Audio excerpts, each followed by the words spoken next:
Blanca publicó el memorando anual ejecutivo de la administración de Donald Trump para el año fiscal 2021, en el que identifica a 22 países como principales productores de drogas en el mundo o zonas de paso de los estupefacientes. En el documento, que fue publicado este miércoles, figuran Guatemala, El Salvador, Honduras, Nicaragua, Costa Rica, Panamá y Belice. Guatemala ha permanecido en este listado incluso desde la administración de Barack Obama, que fue presidente del 2009 al 2017. Buenas noches, gracias por sintonizar a esta hora la emisión estelar de Noticiero Guatevisión. Hay importante y relevante información, así es que nos da mucho gusto recibirlo a esta hora. Vamos a las noticias. En este mes patrio, te rayaste con las gangas que te trae Agencias Guay para equipar tu hogar. Agencias Guay presenta.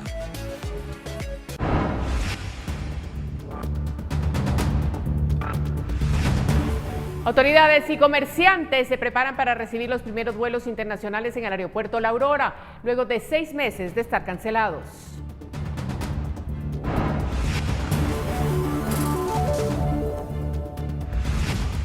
Cuerpos de socorro localizan el cuerpo de Antonio Bayer, joven que fue arrastrado por un alfaque en Monterrico el pasado martes. Amigos y maestros le rinden homenaje.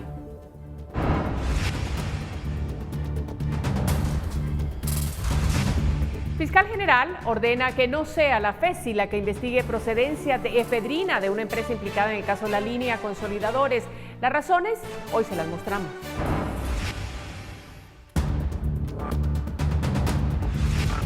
Estados Unidos extiende acuerdo que otorga visas a guatemaltecos para trabajos no agrícolas entre edades de 18 a 29 años. ¿Qué opciones de trabajo hay? Conózcalas esta noche.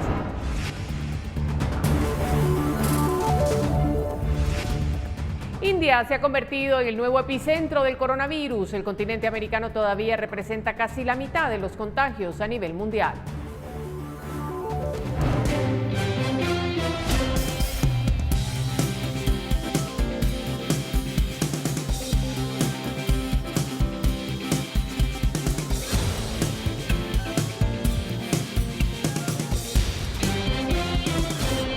En este mes patrio, te rayaste con las gangas que te trae Agencias Guay para equipar tu hogar. Agencias Guay presentó. Mire, sin tener definidos con claridad los protocolos de la apertura de las fronteras y el aeropuerto y a pocas horas de que se abran, el Ministerio de Salud brindó una conferencia de prensa para dar a conocer algunas de las generalidades. Confusión horas antes de la reapertura de las fronteras. Los responsables de este tema y el Ministerio de Salud cambiaron de disposición varias veces durante esta jornada. En la mañana, el Instituto Guatemalteco de Migración y la Coprecovid divulgaron un archivo de 3 páginas en las que detallaban los lineamientos para ingresar a Guatemala. El documento señalaba que quienes ingresen deberán traer los resultados de una prueba de PCR o antígeno. Por la tarde, el Ministerio de Salud y otras autoridades dieron una conferencia de prensa donde dejaban ver que la publicación de Migración no presentaba los protocolos definitivos. Si ustedes tuvieron acceso a algún protocolo, no era el protocolo oficial. En este momento, lo que yo les estoy afirmando es lo que contiene el protocolo. Todas las personas que van a ingresar, extranjeros, por vía terrestre necesitan traer una prueba de PCR negativa con un periodo menor a 72 horas. Las que entran por vía aérea, guatemaltecos y extranjeros, una prueba de PCR negativa por menos de 72 horas de vigencia. En el caso del ingreso por el aeropuerto, las pruebas serán obligatorias para cualquier pasajero, sin importar su nacionalidad. Para los que entren vía terrestre, deberán presentar la constancia de prueba de COVID si se trata de extranjeros. Los guatemaltecos deberán guardar una cuarentena de 14 días. Esto no aplicará para los que vengan vía marítima. En el vía marítima, lo que se solicita es el llamado manifiesto del médico del barco o del crucero o de esto, que es lo que manda la ley y de lo que está establecido siempre. Aquí el médico certifica el estado de salud de cada una de las personas que vienen. Ahí es muy difícil pedir una prueba de PCR de 72 horas porque generalmente tienen mucho más horas de estar en el viaje. Después de la conferencia, las autoridades dejaron ver que los lineamientos presentados no eran todos los que correspondían para la apertura, por lo que no se podía dar por sentado como los protocolos necesarios. Algo que sí se da por cierto es que el ministerio ha instalado un centro de salud dentro del aeropuerto que contará con cerca de 20.000 pruebas. Los test se aplicarán a pasajeros sospechosos, pese a traer sus pruebas, o a los deportados, pero han asegurado que quienes no cumplan con este principal requerimiento no podrán ingresar al país. Con imágenes de Miriam Figueroa, reportó para Noticiero Guatevisión Andrea Domínguez. Y tras las contradicciones sobre los protocolos de reapertura, a las 19:24 de esta noche, el Ministerio de Salud compartió la edición final de los lineamientos nacionales para la prevención del COVID-19 para viajes internacionales hacia y desde Guatemala. La diferencia entre lo publicado en la mañana en la conferencia y lo que cobrará vigencia tiene que ver con qué tipo de pruebas debe darse como cierta para permitir el ingreso al país. Serán las pruebas PCR las que se tomarán como requisito. Otra diferencia está en que los pasajeros nacionales identificados como casos sospechosos y sus contactos deben ser trasladados con asistencia a un centro de aislamiento junto a los familiares que los acompañen, mientras que los pasajeros internacionales que durante el vuelo desarrollen síntomas no se les permitirá el ingreso al país. Y aún así existe confusión por la reapertura del Aeropuerto Internacional La Aurora. Hablamos con la Asociación Guatemalteca de Líneas Aéreas, quienes hoy, aún en horas de la tarde, no tenían o no habían recibido los protocolos oficiales. A pocas horas de la reapertura del Aeropuerto Internacional La Aurora, la Asociación Guatemalteca de Líneas Aéreas asegura que las aerolíneas están listas para operar. Sin embargo, aún hay que afinar varios detalles. Con lo que nos hemos encontrado, sí es con un poco de desinformación oficial en relación a los protocolos de bioseguridad que se van a aplicar en el Aeropuerto La Aurora. A nosotros nos pasaron unos protocolos el día 15 para revisión. Y hoy estamos viendo que Migración está publicando unos que ya están aprobados por Precovid, pero desafortunadamente no sabemos si esos son los oficiales. Rodas en esta entrevista nos comentó que se reuniría a mediodía con Francis Argueta, director de Aeronáutica Civil. Nos comunicamos con ella después y nos comentó que no les entregaron los protocolos oficiales, solo les dijeron que eran los que había publicado Migración. Otra de las confusiones es que no saben a ciencia cierta si tendrán que pedir la prueba de PCR y antígeno. Los protocolos están hablando de PCR y ahora también incluyendo antígeno, pero a nosotros solamente se nos pasó una circular diciendo que era PCR. Son temas que tenemos urgentemente que resolver con el señor director. El pase de salud lo deberán llenar en línea en la página de Aeronáutica Civil o de Migración. ¿Quién va a revisar que el pasajero haya llenado ese pase de salud electrónicamente? Y si no lleva la PCR, se haya comprometido a través del pase de salud a guardar la cuarentena. Si es un extranjero, si donde él tiene su reservación de hotel, ese hotel va a estar dispuesto a recibirlo para que pase ahí la cuarentena. Son cositas que tristemente al día de hoy todavía no las tenemos claras. Mañana ya se tienen 3 aerolíneas con vuelos programados que son American Airlines, United y Spirit. El 19 tiene vuelo programado a Bianca y el 23, 24 y 25 tienen programaciones Copa. Para Noticiero Guatevisión, Paula Osaeta. Mire, 24 horas antes de que el Aeropuerto Internacional La Aurora retome operaciones comerciales, el director de Aeronáutica Civil abrió sus instalaciones a la prensa y a un grupo de diputados para mostrar medidas de seguridad sanitaria, aunque estas seguían en ese momento sin estar claras. Durante los últimos 6 meses, estas mangas de embarque han permanecido cerradas al menos para los vuelos comerciales. Sin embargo, a partir de mañana, viernes 18 de septiembre, el Aeropuerto Internacional La Aurora de Ciudad de Guatemala retorna a operar. Hoy el director de la Agencia de Aeronáutica Civil de Guatemala, Francis Argueta, dio una visita para algunos diputados y miembros de la prensa para explicar todas las dudas que se han generado sobre unos protocolos de seguridad sanitaria que siguen sin estar claros. La calle de acceso aún no está lista para vehículos. y el suelo en algunas de las puertas de embarque no lo está para los pasajeros. Más allá de ello, Aeronáutica Civil se muestra lista para comenzar a operar con los 4 vuelos que arribarán y despegarán en la Aurora este viernes. Tenemos el primer control de bioseguridad al ingreso del aeropuerto, tenemos distanciamiento social.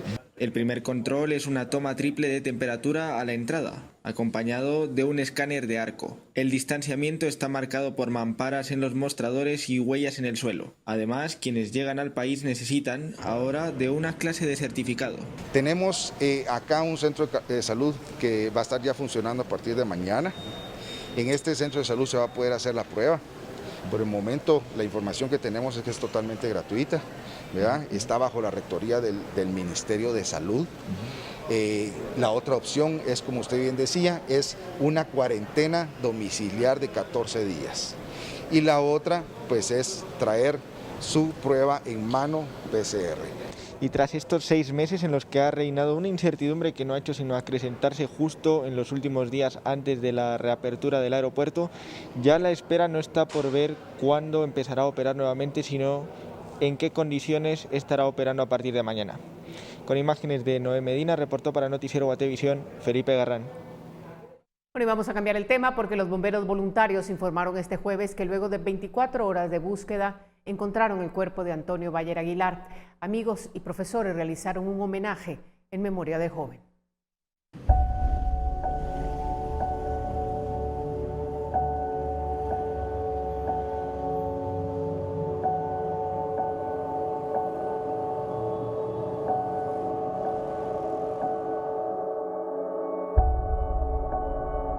Antonio Bayer era un joven de 17 años, cursaba quinto bachillerato en el Colegio Liceo Guatemala y era el capitán de la banda escolar.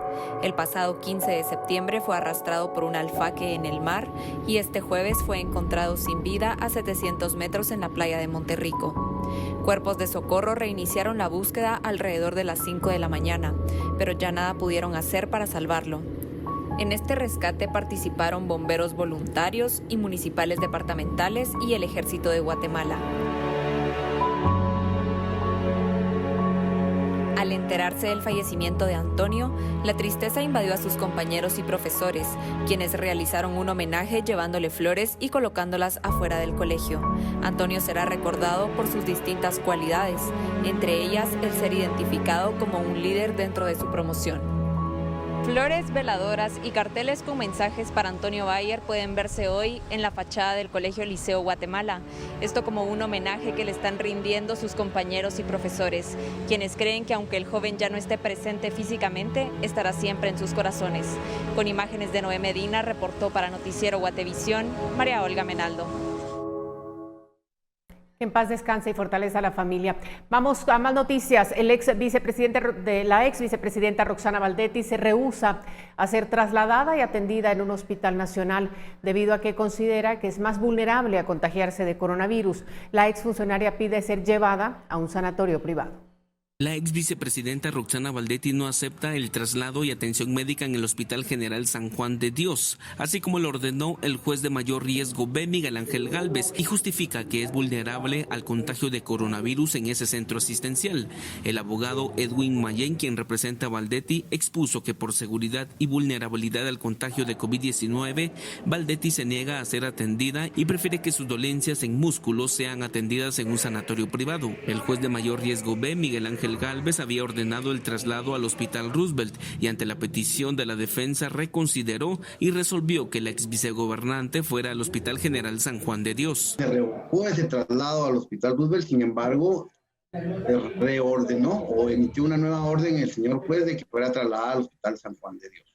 Concretamente le traslado las palabras de mi patrocinada, doña Roxana, que indica que ella se siente imposibilitada a acudir a cualquier hospital nacional, no es de seguridad física ni sentirse tranquila ir a esos lugares dadas las circunstancias tal y como se lo manifesté. El abogado expone que Baldetti solo aceptará atención médica en un hospital privado. Con imágenes de Carlos Hernández, reportó Edwin Pitán.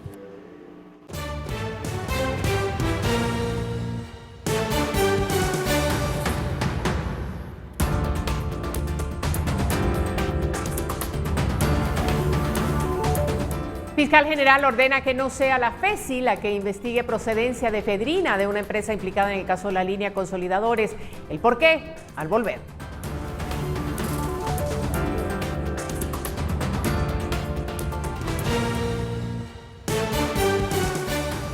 Electroral, el suero oral para todos, presenta. Continuamos. El juzgado de primera instancia de Nevash-Quiché no procesó penalmente al exalcalde Pedro Raimundo Cobo. La Fiscalía contra la Corrupción lo señala de haber realizado gestiones y pagos irregulares durante su gestión. Además, por el fallo del juzgado ya se presentó una apelación. En el caso financiamiento electoral al Partido Unidad Nacional de la Esperanza, la Fiscalía Especial contra la Impunidad concluyó la investigación en contra de Raimundo Cobo y de Ángel Ren Huarcas, exalcalde de Chiché, en Quiché. Se les imputa de financiamiento electoral no registrado. El acto conclusivo tiene como soporte 117 medios de investigación. En ese caso, también se investiga a la ex candidata presidencial Sandra Torres, quien fue ligada a proceso penal y tiene medidas cautelares.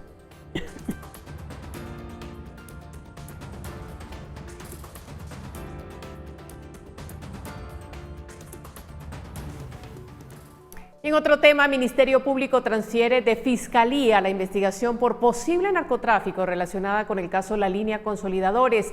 En una empresa importadora en agosto pasado se encontró efedrina. La fiscal general María Consuelo Porras ordenó que la investigación por posible narcotráfico relacionada con el caso La Línea Consolidadores se remita a otra fiscalía. El Ministerio Público informó que la Fiscalía Especial contra la Impunidad FESI la remitió a la Oficina de Atención Permanente para la designación respectiva. Luego del análisis jurídico se designó el expediente a la Fiscalía de Delitos de Narcoactividad. La investigación que se traslada es el hallazgo de 78 kilogramos de efedrina encontrados en una empresa vinculada al caso. El cargamento está valorado en 7.8 millones de quetzales. Estas sustancias fueron encontradas el 12 de agosto pasado en la empresa Pan Atlantic Carrier Sociedad Anónima, dedicada a la importación y exportación de productos. Ese día, la FESI efectuó allanamientos en compañías importadoras vinculadas al caso La Línea Consolidadores. Según el Ministerio Público, por su especialidad y competencia específica, la Fiscalía de Delitos de Narcoactividad desarrollará la investigación. El caso La Línea Consolidadores seguirá siendo investigado por la Fiscalía Especial contra la Impunidad FESI y hasta el momento 11 personas capturadas han sido ligadas a proceso penal por el Juzgado de Mayor Riesgo B, reportó Edwin Pitán. Bueno, y para conversar sobre el porqué de esos cambios de fiscalía en distintos procesos y qué pueden representar en las investigaciones, vamos a hacer un contacto con el licenciado Ángel Pineda del Ministerio Público. Gracias por estar con nosotros esta noche y por compartir con la audiencia de Guatevisión. Muchas gracias, licenciada María Luisa. Un gusto saludarla. Buenas noches también a su audiencia. Muchísimas gracias. Mire, quisiera iniciar hablando de este caso que reseñábamos en la nota anterior, el llamado La Línea Consolidadores. Este, para recordar, es un nuevo caso que surge derivado de las investigaciones de la línea, cuando se encontró droga en una empresa relacionada precisamente a las investigaciones por defraudación aduanera. Ahora el Ministerio Público señala que será trasladada de Fiscalía a la de la Fiscalía de Delitos de Narcoactividad. Un poco se entiende, ¿no? Porque estamos hablando de la incautación de droga en una de estas empresas, pero ¿no cree usted que estas investigaciones se podrán ver afectadas al hacer este cambio por lo que ya venían trabajando? Muchas gracias, María Luisa. Pues le comento, le agradecemos el espacio para poder explicar a la población lo que sucede. No es así como usted lo está planteando. Hay que hacer la división de dos circunstancias. Uno es derivado de un trabajo interinstitucional entre la Superintendencia de Administración Tributaria y el Ministerio Público, se deriva la presentación de un caso que en medios de comunicación se conoce como la Línea 2. Este es un caso que la fiscal general decide asignárselo a la Fiscalía Especial contra la Impunidad. Cuando se desarrollan las acciones, los allanamientos y las distintas acciones dentro de este caso, uno de las acciones, digamos, implica en el descubrimiento de un contenedor, lo que ustedes ya mencionaron en la nota previa de la ubicación de 78 kilogramos de efedrina. En ese sentido, el propio fiscal Juan Francisco Sandoval Alfaro, en un oficio, digamos, que le hace llegar a la señora fiscal el 17 de agosto de este año, le indica estas circunstancias que derivado del caso que a él ya le asignó la señora fiscal, encuentran esta circunstancia. Sobre ese sentido, le somete a su consideración si él puede continuar, además del caso con la línea 2, también con la línea de investigación adicional en torno a los hechos derivados de los 78 kilogramos encontrados, o que si se debe de someter a conocimiento de la Fiscalía de Delitos contra Narcoactividad. Sobre ese requerimiento que hace el fiscal Juan Francisco Sandoval el 17 de agosto a la señora fiscal, ella somete a consideración del análisis jurídico este tema, lo envía, como lo establece la Ley Orgánica del Ministerio Público en su artículo 25, a la Oficina de Atención Permanente para que sea esta oficina la que reciba esta información, la analice y la distribuya a la Fiscalía que se estime competente. Sobre esa base, la propia Ley Orgánica también establece que por especialidad y por competencia debe ser la Fiscalía de Delitos contra la Narcoactividad la que conozca esta segunda línea de investigación.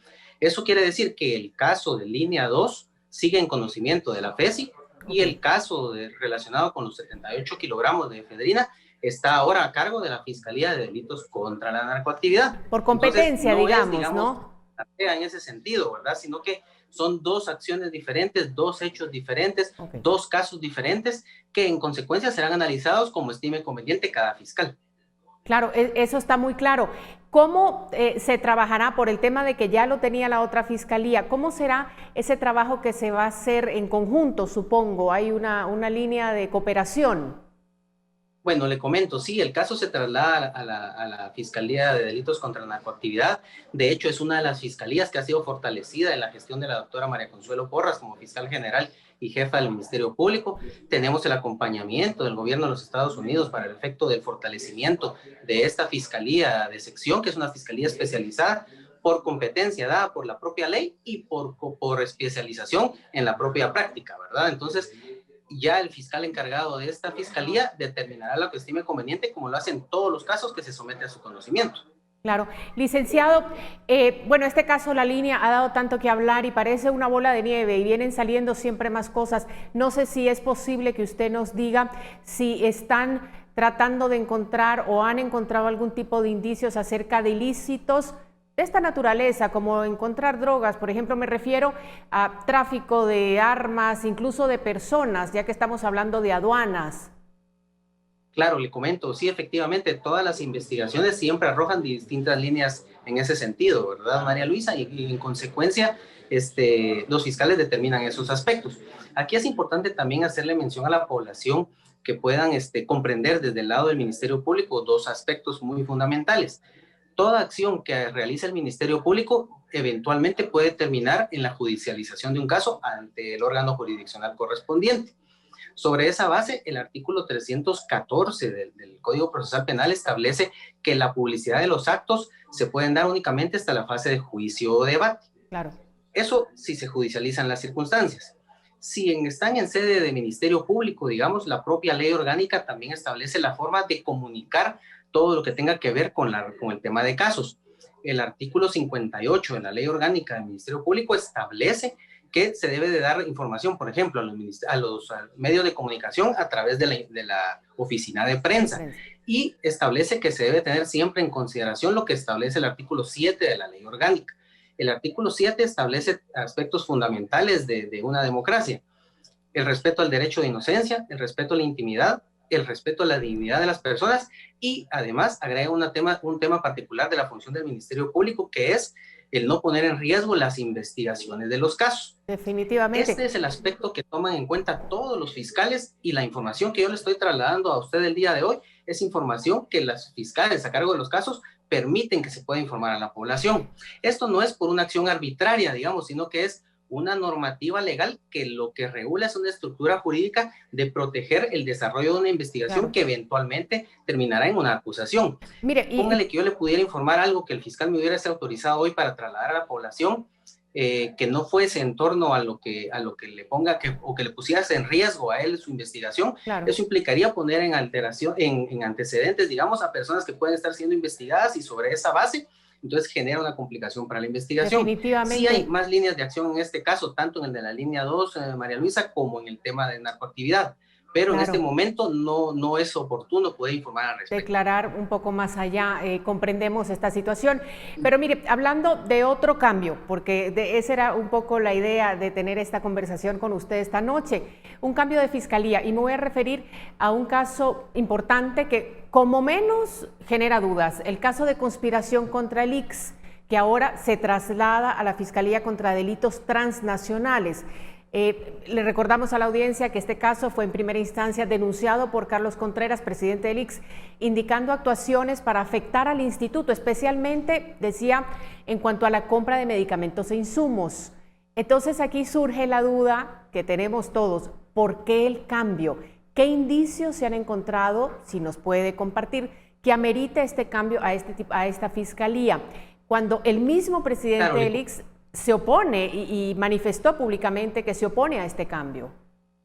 Sí, totalmente. Hemos escuchado ahí las declaraciones del señor presidente del Instituto Guatemalteco de Seguridad Social.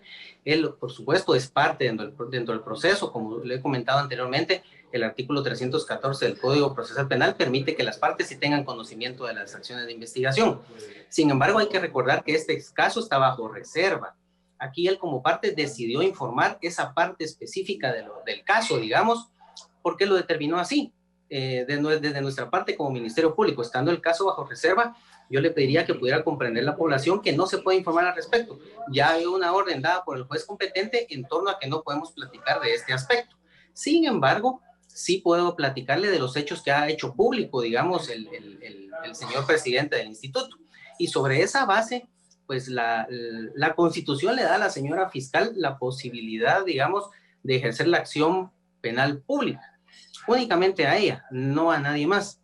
Sobre esa base le da también la ley orgánica del Ministerio Público la potestad de decidir la forma en la que ejerce la persecución penal y las unidades en las que ella se puede apoyar para ejercer esa persecución penal. Sobre los hechos específicos que ha expresado el presidente del Instituto Guatemalteco de Seguridad Social, pues se respeta desde el Ministerio Público su libertad de expresión y la forma en la que él estima manejar su caso. No compartimos, porque está bajo reserva desde nuestra formación, no informar más allá de lo que él ya ha hecho público, pero sí indicarle de que esta circunstancia es una facultad de la señora fiscal. Claro, se toma por circunstancias específicas que suceden dentro del caso, en donde se ha determinado la posibilidad de que exista una situación en la que esté en riesgo la objetividad y la imparcialidad de las personas a cargo del caso. Sin embargo, eso es un hecho que se somete al órgano disciplinario administrativo del Ministerio Público para que determine si es así o no es así. Claro, eso lo comprendemos muy bien. La potestad que tiene el Ministerio Público, la señora fiscal, y sabrán ustedes por qué el cambio, pero sí genera, perdón, pero vuelvo a insistir, porque muchas personas escriben sobre esto, tienen el deseo de saber. El mismo ponente de la denuncia dice, no estoy de acuerdo, ¿por qué a ese tipo de fiscalía? Aunque no nos dé datos específicos, sí nos podrían decir cómo amerita. El mismo presidente del ICS decía que él no consideraba que algo que sucedió en Guatemala, que está probado que es en Guatemala, tenga que ir a un tipo de fiscalía de esa naturaleza. Claro, le comento específicamente, y a eso iba, le agradezco ahí que podamos adelantar en este tema. Entonces, cuando se toma la decisión en este sentido de determinar este aspecto, esto hay que circunscribirlo a un aspecto más amplio. La línea de investigación de todo lo que está relacionado con el Instituto Guatemalteco de Seguridad Social gira en torno a 87 denuncias adicionales en torno a este tema. Entonces, ante estas circunstancias, en este momento, no se puede informar en torno a estas investigaciones, pero en el momento oportuno procesal, ustedes podrán entender por qué el cambio de estas circunstancias. Yo respeto de nuevo la opinión del señor presidente del Instituto Guatemalteco de Seguridad Social en torno a este aspecto. Él tiene la potestad de hacer uso de los recursos que estime convenientes para oponerse a esta decisión. Es precisamente el Estado de Derecho en una república democrática la que permite este aspecto y nos hace diferentes a un sistema autoritario. Pero sobre esa base puede comprender él que eventualmente la decisión de cómo se genera la investigación puede darse en un sinnúmero de fiscalías. De hecho, algunas de las denuncias que se tienen, digamos, y de las que él ha mencionado también en medios de comunicación, están en diferentes fiscalías. No por el hecho de que se atienda en una fiscalía, quiere decir que si se atiende en otra fiscalía, el trabajo va a ser menos, o va a ser menos o mejor o peor desarrollado, digamos, ¿verdad? Por el contrario, la Fiscalía de Delitos Transnacionales es una fiscalía de reciente creación que tiene agencias específicas desarrolladas a distintos tipos delictivos y dentro de los cuales existe una agencia de reacción inmediata. Claro que sí. Además, tenemos el apoyo también del gobierno de los Estados Unidos en el desarrollo de esta fiscalía. Entonces, no es una fiscalía, digamos, de menor rango, como se está queriendo ver de manera antojadiza, sino que por el contrario, es una fiscalía con la debida estructura para atender los casos. Igualmente, es importante que la población comprenda que la labor de investigación está iniciando. Esta denuncia presentada por él es de hace un mes, digamos, ¿verdad? Y en consecuencia hay que permitir que el Ministerio Público realice la investigación como estime conveniente y de esa base pues ya se estimará lo que el fiscal entienda que pueda generar en torno a esta acción.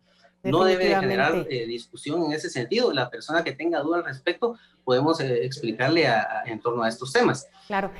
Digamos, yo quiero hacer una analogía en este sentido. Digamos, como usuario del Instituto Guatemalteco de Seguridad Social, yo puedo llegar con un tema en el que tengo un dolor específico pensando que es una enfermedad, pero el médico me va a atender y me va a decir, no, mire, esto se lo tiene que atender determinado tipo de doctor por su especialidad. Clarísimo. Igual hace el Ministerio Público. Aquí clarísimo. La entidad especializada para analizar estos casos es la Oficina de Acción Permanente y igualmente la Fiscal General. Clarísimo. Y la analogía queda bien, porque entonces yo le voy a decir algo.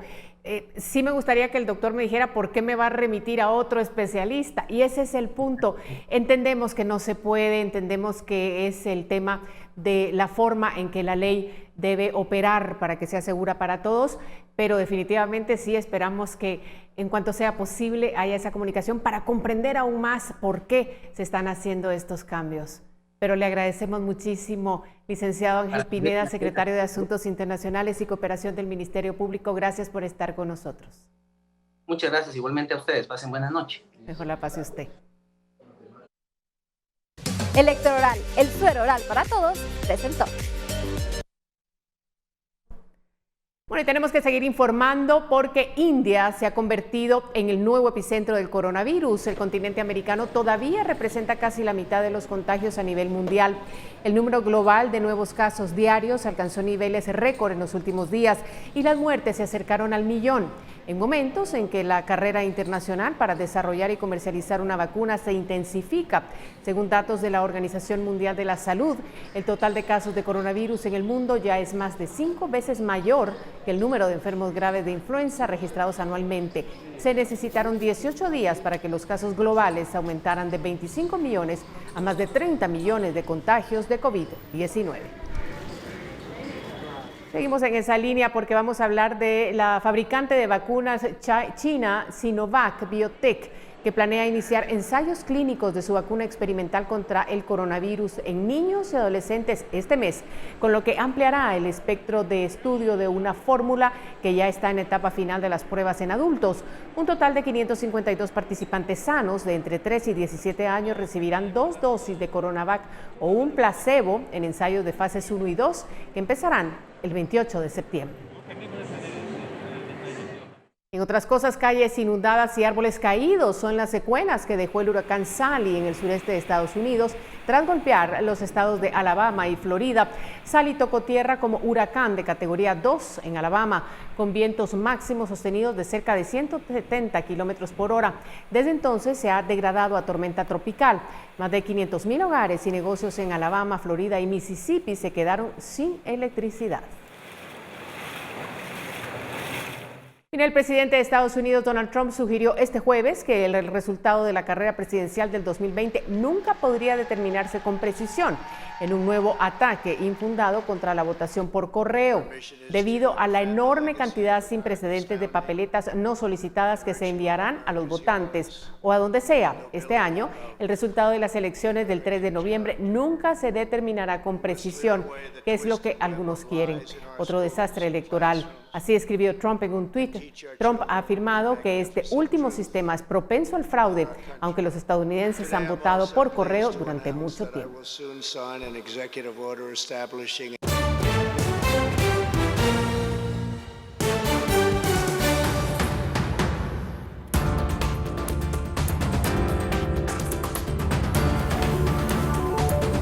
Al volver, conozca las conclusiones que el sexto estudio de percepción ciudadana de Prodatos nos deja. Ya volvemos.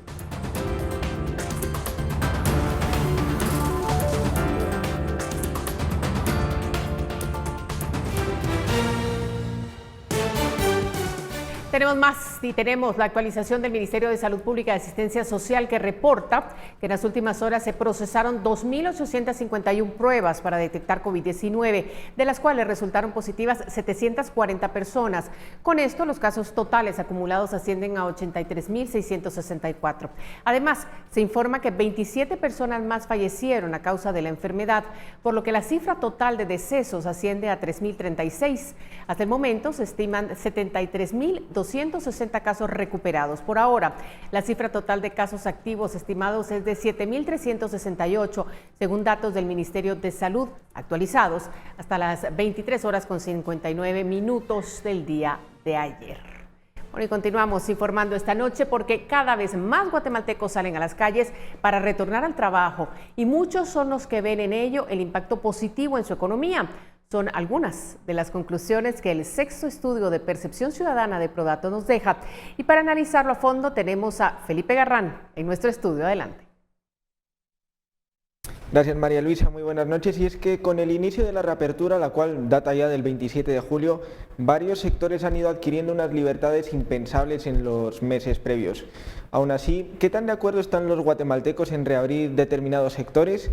En las siguientes gráficas, que corresponden al sexto estudio de percepción realizado por la empresa Prodatos, vemos cómo la aprobación al retorno de transporte público, centros comerciales y restaurantes ha ido en aumento casi hasta el mismo nivel.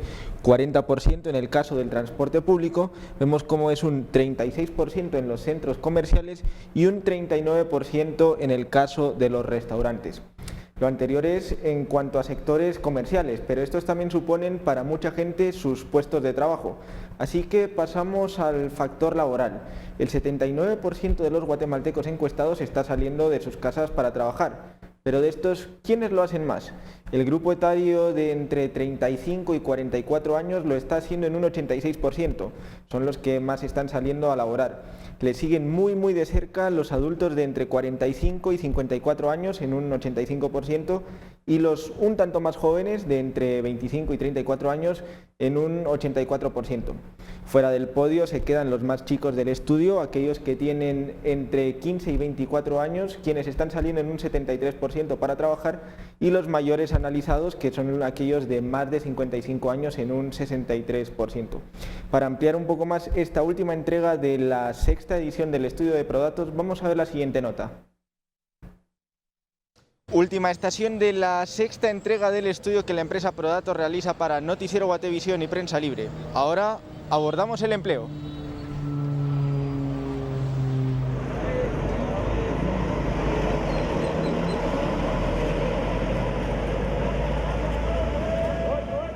Casi 8 de cada 10, es decir, el 79% de los chapines está saliendo ya de sus hogares para ir a trabajar.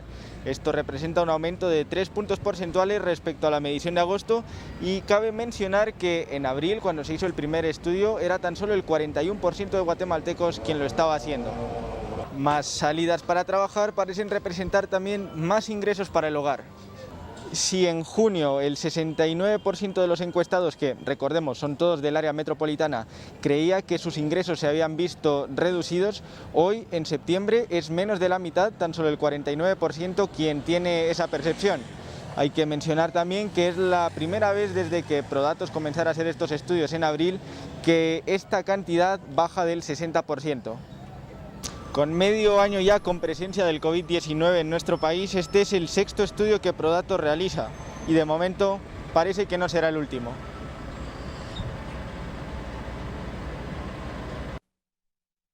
Bueno, ya lo vimos, son 6 meses con la enfermedad en nuestro país, 6 meses que Prodatos ha estado haciendo estos estudios y de momento parece que no será el último. Mientras tanto, yo vuelvo contigo, María Luisa. Gracias, Felipe, por ese reporte. Importantes datos, hay que conocerlos, claro que sí. Nosotros vamos a una pausa, pero ya regresamos.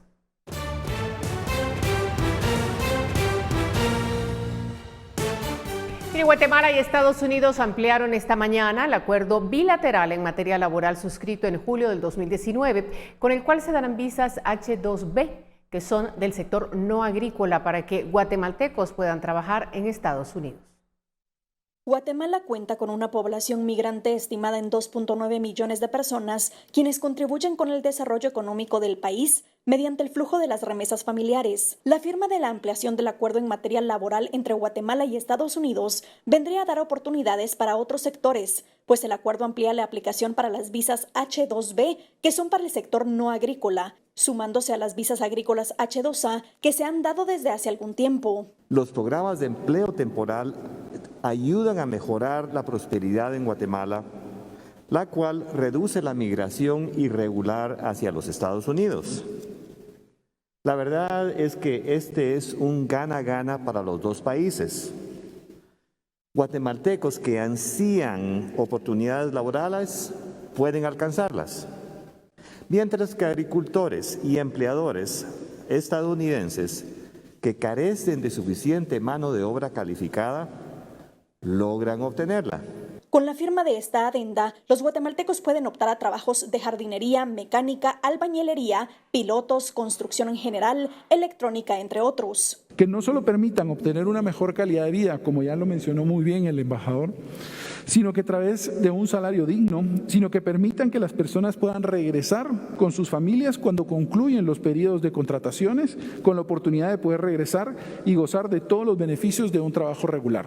Para participar y recibir una visa H-2B, se deben inscribir en el programa de trabajadores temporales del Ministerio de Trabajo, en donde el empleador internacional informa sobre oportunidades laborales en Estados Unidos. Para Noticiero Guatevisión, Paula Osaeta.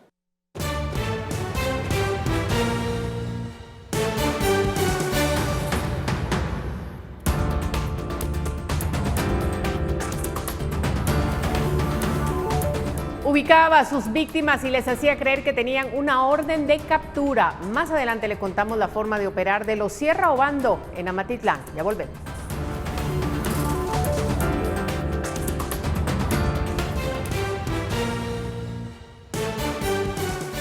Continuamos con más. Los presuntos integrantes de la banda denominada La Limonera fueron capturados este jueves. Se trata de 26 detenidos en una serie de allanamientos señalados de dedicarse al sicariato, extorsión, robo de vehículos y tumbe de drogas. Según autoridades, la investigación surge de un hecho criminal ocurrido el 21 de enero del 2019 en una finca ubicada en el kilómetro 69.5 de Escuintla, donde hubo un ataque armado en contra de un candidato a alcalde del municipio de Escuintla. En ese hecho resultaron heridos 2 hombres y hubo un fallecido. En esta estructura estaban involucrados 9 agentes de la Policía Nacional Civil.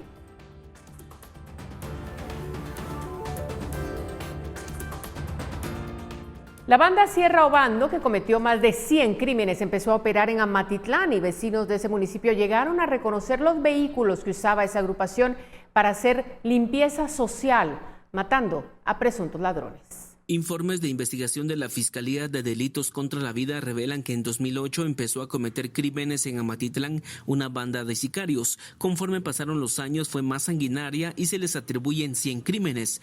Estuvo dirigida por asesinos a sueldo y agentes de la Policía Nacional Civil. Así lo confirmó también la sentencia condenatoria del Tribunal de Mayor Riesgo A que preside la jueza Yasmín Barrios. Según los testimonios de colaboradores eficaces, la estructura no dejaba testigos y mataba. El miércoles pasado en la sentencia se condenaron a 16 miembros de esa banda por 19 crímenes cometidos de 2008 a 2011. Solo en Amatitlán durante ese periodo se cometieron 14 de estos asesinatos. En esa época la banda Sierra Obando dominó Amatitlán con base a violencia. No hubo quien los detuviera y la Policía Nacional Civil en ese municipio era cómplice, logró probar el Ministerio Público. Dentro de la organización criminal se encuentran agentes de la Policía Nacional Civil, lo que explica que se cometieran hechos ante los cuales no accionaban las autoridades policiales de Amatitlán. Uno de los líderes de la organización criminal era Manuel de Jesús Obando Ábrego, un agente de la Policía Nacional Civil que fue detenido en Antigua Guatemala el 30 de diciembre de 2011. En la estructura por lo menos se identificaron a 7 policías activos en su momento y 4 expolicías. Los miembros de la estructura, que usaban trajes similares a los de la Policía Nacional Civil, a sus víctimas las secuestraban en supuestos operativos policiales y luego exigían rescate. En muchos de los casos las personas secuestradas ya no aparecieron. Con base en la investigación se logró determinar que en Amatitlán el grupo criminal empezó a ser reconocido por vecinos de diferentes aldeas. Según los colaboradores eficaces, la gente identificaba una camioneta Corinta y la relacionaban con la limpieza social, una de las prácticas a las que se dedicaban los Sierra Obando. En la sentencia se estableció que los policías, al identificar a asaltantes, extorsionistas o estafadores, les daban seguimiento para secuestrarlos y matarlos. Además, se documentó que en una ocasión una asociación de vecinos de Amatitlán pidió a policías asesinar al joven Walter Solórzano Carranza, al que señalaban de cometer asaltos, y fue asesinado el 26 de octubre de 2011. Explicó que inicialmente los líderes de la organización criminal eran el Pelón y el Sierra, apareciendo en los informes los perfiles de cada uno de los acusados. Indicó que los sicarios eran los encargados de ejecutar el hecho, realizaban limpieza social. El tribunal además determinó que Ábrego en 2011 cometió la ejecución extrajudicial al capturar a un joven cuando estaba de turno en la policía. No registró la detención y luego lo asesinó. El otro líder de la banda es Nelvin Francisco Aguilar Monterroso, alias El Sierra. Él se encuentra prófugo de la justicia. Hay 27 personas que enfrentan debate debido a este caso y se les atribuye la matanza de una familia en Amatitlán que posteriormente fue enterrada en una finca de ese municipio. Con imágenes de Carlos Hernández, reportó Edwin Pitán.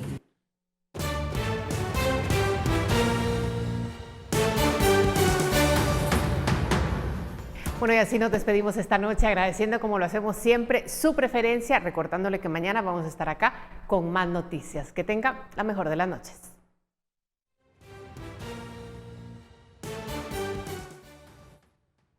Entrega y dedicación en tu trabajo. Por eso, hoy Ducal te rinde un sincero homenaje, porque continúas llevando los frijoles a la mesa. Es momento de estar unidos. Frijoles Ducal.